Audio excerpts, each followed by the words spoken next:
Hello everyone, welcome once again in my YouTube channel in AK career academy. तो देखिए, अभी हम लोग क्लास 10 के बायोलॉजी को पढ़ रहे हैं, जिसमें आपको यूनिट फर्स्ट का सी पढ़ाया जा रहा है, परिवहन यानी ट्रांसपोर्टेशन। और इसमें हम आपको जंतुओं में परिवहन पढ़ा रहे हैं। और आज के क्लास में हम आपको मनुष्य के हृदय की जो रचना है, मनुष्य के हृदय में जितने सारे प्रमुख ऑर्गन्स है, इसके बारे में बताएंगे। इसके बारे में इसको आप कैसे डील कर सकते हैं। और ये जो फिगर आपको बोर्ड पे दिख रहा है, इस फिगर को सिस्टमेटिक बनाना हम पिछले वीडियो में सिखाए थे कि इसको आप सिस्टमेटिक कैसे आप खुद से ड्रॉ कर सकते हैं। अगर आप वो वीडियो नहीं देखे हैं तो इस वीडियो के डिस्क्रिप्शन में उसका लिंक है, जिसमें हम आपको बताए हैं कि इस फिगर को सिस्टमेटिक आप कैसे ड्रॉ कर सकते हैं। आप वो वीडियो देख सकते हैं। और आज हम आपको इस हृदय में आने वाले जितने सारे भी ऑर्गन्स हैं उसके बारे में हम बारी बारी से बताएंगे। तो देखिए, सबसे पहले आपको जानना है कि मनुष्य का, इसमें देखिए, इसको पैराग्राफ के वाइज करके, पैराग्राफ कुछ करके अगर आप बनाएंगे तो ज़्यादा आसान होगा इसमें बनाना। सबसे पहले आपको जानना है कि ये जो मनुष्य का हृदय है, मनुष्य का हृदय ये क्या है। इसको अगर आपको डील करना होगा ना, मनुष्य की रचना का सचित्र, मतलब आपसे अगर पूछा जाए कि मनुष्य की रचना का वर्णन करे या मनुष्य की रचना का सचित्र वर्णन करे, तो चित्र भी बनाना पड़ेगा, डील भी करना पड़ेगा। हम आपको डील करना सिखा रहे हैं, कैसे आप डील कीजिएगा। तो सबसे पहले आपको एक पैराग्राफ में बताना है कि मनुष्य का हृदय क्या है। फिर उसके बाद आपको दूसरे पैराग्राफ में बताना है कि मनुष्य के हृदय में हृदय के मतलब जनरली वेश्मों के बारे में, यानी जो चैम्बर्स होता है वेश्म के बारे में आप बताएंगे। और वेश्म की जो दीवारें वगैरह है उसके बारे में आप बताएंगे।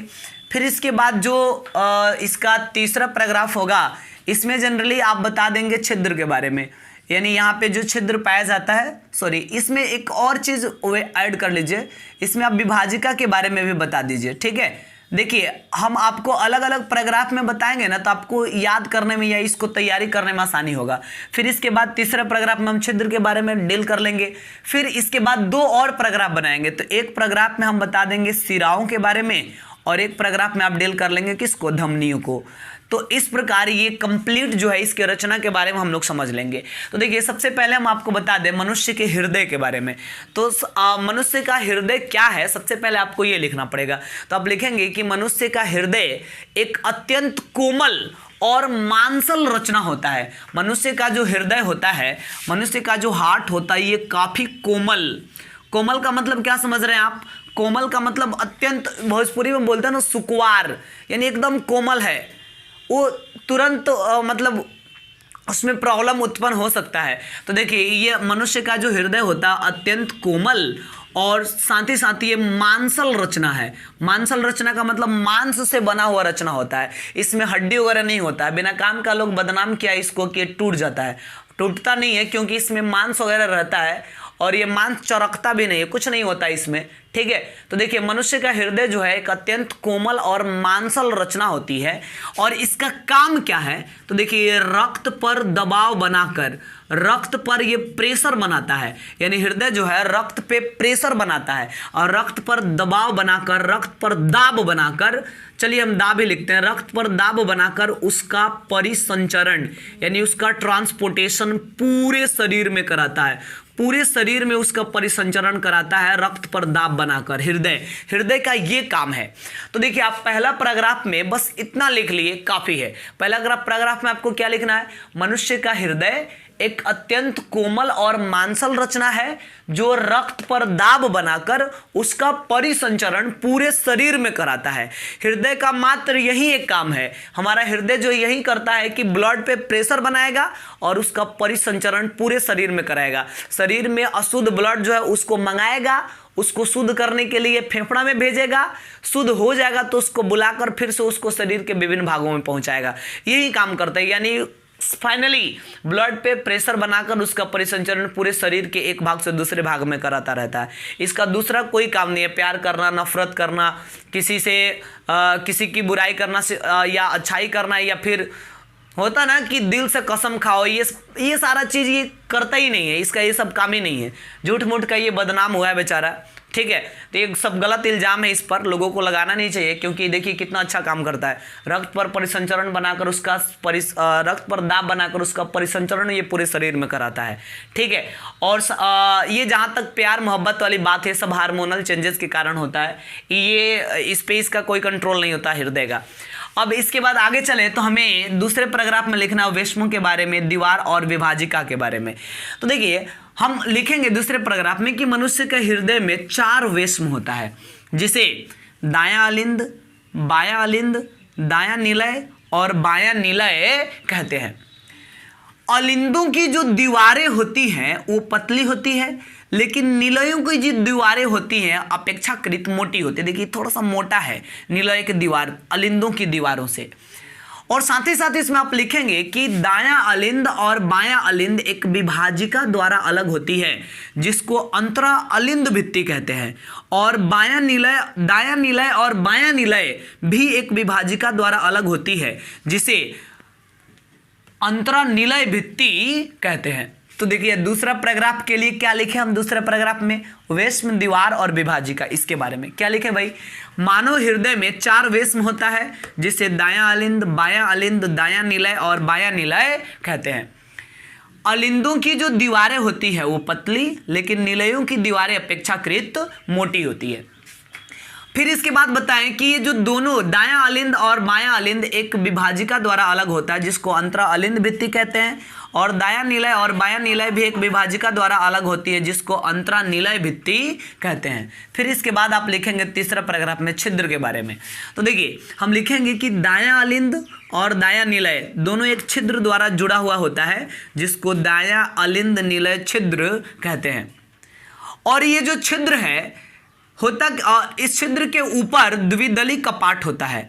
और ये द्विदलीय कपाट का क्या काम है, ये ब्लड को दायां अलिंद से दायां निलय में आने तो देगा, लेकिन पुनः वापस नहीं जाने देगा। वास्तव में होता क्या है कि जब इसका ब्लड इसमें प्रवेश कर जाता है, तो ये जो छिद्र यहाँ पे आपको दिख रहा है, जैसे ही इसका ब्लड इसमें आ जाएगा, ये जो द्विदलीय कपाट आपको दिख रहा है, ये द्विदलीय कपाट इस छिद्रों पे आकर ढक लेगा, जिसके चलते फिर से ये ब्लड ऊपर की ओर नहीं जा पाएगा।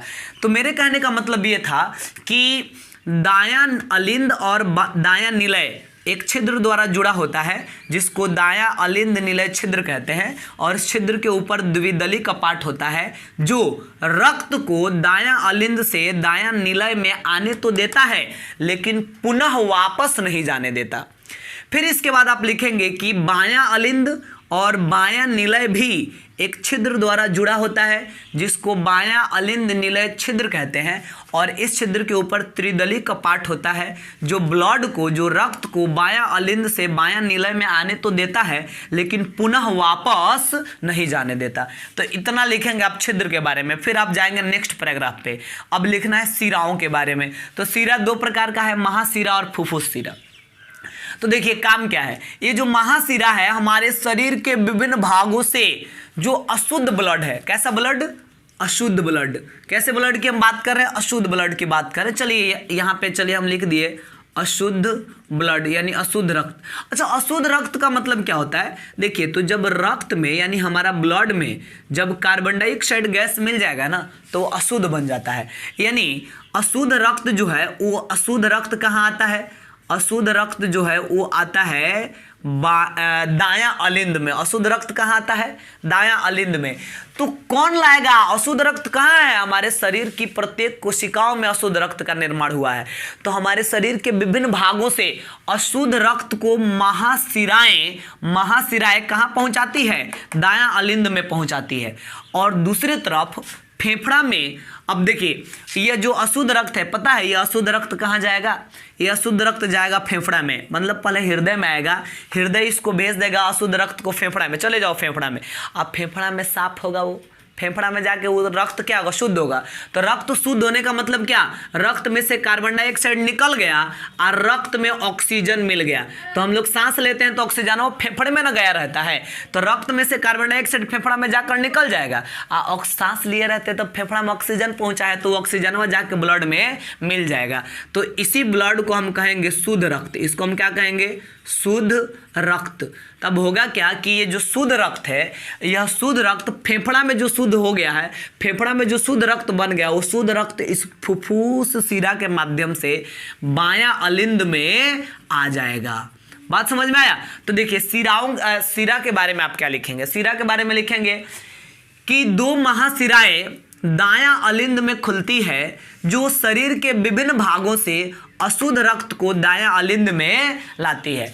और 2 फुफ्फुस शिराएं बायां अलिंद में खुलती है जो शुद्ध रक्त को फेफड़ा से हृदय में लाती है। फिर से सुनिए एक बार, हम क्या बताएं, 2 महाशिराएं दायां अलिंद में खुलती है जो शरीर के विभिन्न भागों से अशुद्ध रक्त को हृदय में लाती है, और 2 फुफ्फुस शिराएं बायां अलिंद में, देखिए कौन सा, बायां अलिंद में खुलती है जो शुद्ध रक्त को फेफड़ा से हृदय में लाती है। तो ये हो गया चौथा पैराग्राफ का काम। अब आइए 5वां पैराग्राफ में, यानी धमनी के बारे में आप क्या लिखेंगे। तो देखिए होता क्या है वास्तव में कि ये जो आपको दिख रहा है, ये जो दोनों अलिंद है, दायां अलिंद और बायां अलिंद, ये दोनों सिकुड़ता है। ये जब दोनों सिकुड़ेगा ना तो इसके सिकुड़ने को संकुचन कहेंगे, और ये जब दोनों सिकुड़ जाएगा तो इसके सिकुड़ने से ये जो अशुद्ध रक्त है, ये अशुद्ध रक्त धड़ाक से इसमें पहुंच जाएगा, और ये जो शुद्ध रक्त है इस छिद्र के माध्यम से, यहाँ छिद्र है ना, तो जब ये सिकुड़ेगा तो कॉमन सेंस की बात है, ये सिकुड़ेगा तब ये फैलता है, तो ये सिकुड़ेगा ना तो ये अशुद्ध रक्त इसमें आ जाएगा, ये शुद्ध रक्त इसमें आ जाएगा, और ये जैसे इसमें और ये वाला इसमें आया, ये कपटवा आके इस छिद्रों को बंद कर लिया। अब छिद्र तो हो गया बंद, जिसके चलते ये ब्लड फिर इसमें नहीं पहुंचेगा। अब फिर अब आगे चलकर ये सिकुड़ेगा, तो जब ये सिकुड़ेगा तो ये छिद्र तो बंद हो गया, ये छिद्र तो बंद हो गया है, तो अब इसमें क्या आ गया, अशुद्ध ब्लड इसमें आ गया, मतलब यहाँ से ये अशुद्ध ब्लड इसमें आ गया है। तो ये जो अशुद्ध ब्लडवा है ना, ये अशुद्ध ब्लडवा क्या होगा, इस धमनी के माध्यम से, क्योंकि ये छिद्र बंद हो गया, केवल धमनी का रास्ता खुला है, तो इस धमनी के माध्यम से ये अशुद्ध ब्लड कहाँ चला जाएगा, ये कौन सा धमनी है, फुफ्फुस धमनी, फुफ्फुस धमनी के माध्यम से अशुद्ध ब्लड चला जाएगा फेफड़ा में, क्योंकि अशुद्ध ब्लड फेफड़े में न जाके साफ होगा, फेफड़ा में चला जाएगा, और ये जो शुद्ध ब्लड इसमें आया है सिकुड़ेगा जब ये, तो ये शुद्ध ब्लड कहाँ जाएगा, ये शुद्ध ब्लड जो है ये महाधमनी के माध्यम से, ये कौन सा धमनी है, महाधमनी, महाधमनी के माध्यम से शरीर के विभिन्न भागों में पहुंच जाएगा, शरीर के विभिन्न कोशिकाओं में पहुंच जाएगा। बात समझ में आ रहा है ना। तो धमनी के बारे में आप क्या लिखेंगे, तो आप लिखेंगे कि ये जो दायां निलय है, कौन सा, दायां निलय, दायां निलय के ठीक ऊपर से, दायां निलय के ठीक ऊपर से फुफ्फुस धमनी निकलती है जो अशुद्ध रक्त को हृदय से फेफड़ा में ले जाती है, और बायां निलय के ठीक ऊपर से महाधमनी निकलती है जो शुद्ध रक्त को शरीर के विभिन्न भागों में पहुंचाती है।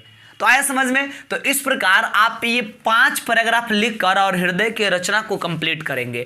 आप एक बार सुनेंगे हम जो बोल रहे हैं एक बार फिर से दोबारा, और आप खुद से इसको लिखने की प्रैक्टिस करेंगे। सुन लीजिए ध्यान से, क्लियर हो जाएगा पूरा। पहला पैराग्राफ में क्या लिखेंगे, मनुष्य का हृदय अत्यंत कोमल और मांसल रचना है जो रक्त पर दाब बनाकर उसका परिसंचरण पूरे शरीर में कराता है।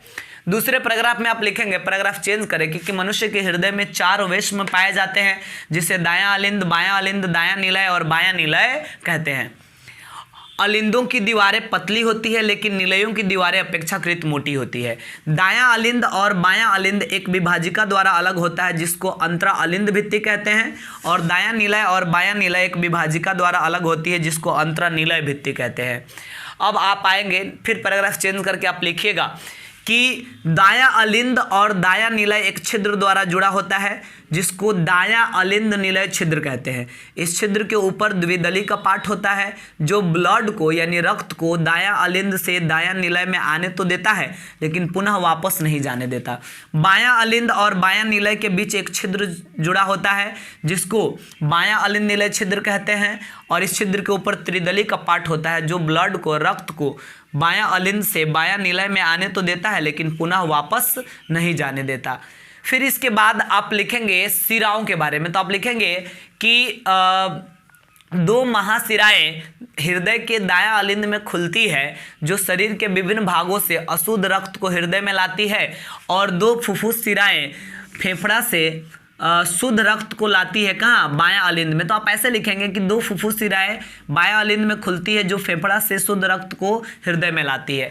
फिर आप पैराग्राफ चेंज करके लास्ट पैराग्राफ में लिखेंगे कि दायां निलय के ठीक ऊपर से एक फुफ्फुस धमनी निकलती है जो अशुद्ध रक्त को फेफड़ा में पहुंचाती है, और बायां निलय के ठीक ऊपर से महाधमनी निकलती है जो शुद्ध रक्त को शरीर के विभिन्न भागों में पहुंचाती है। तो इस प्रकार ये हृदय की रचना कैसी होती है ये पूरा कंप्लीट हुआ। तो इस वीडियो में हम इतना ही रहने देंगे, और अगले वीडियो में हृदय की क्रिया विधि को कंप्लीट समझाएंगे कि ये कैसे काम करता है, इसमें ब्लड का परिसंचरण पूरी तरीके से कैसे करा पाता है।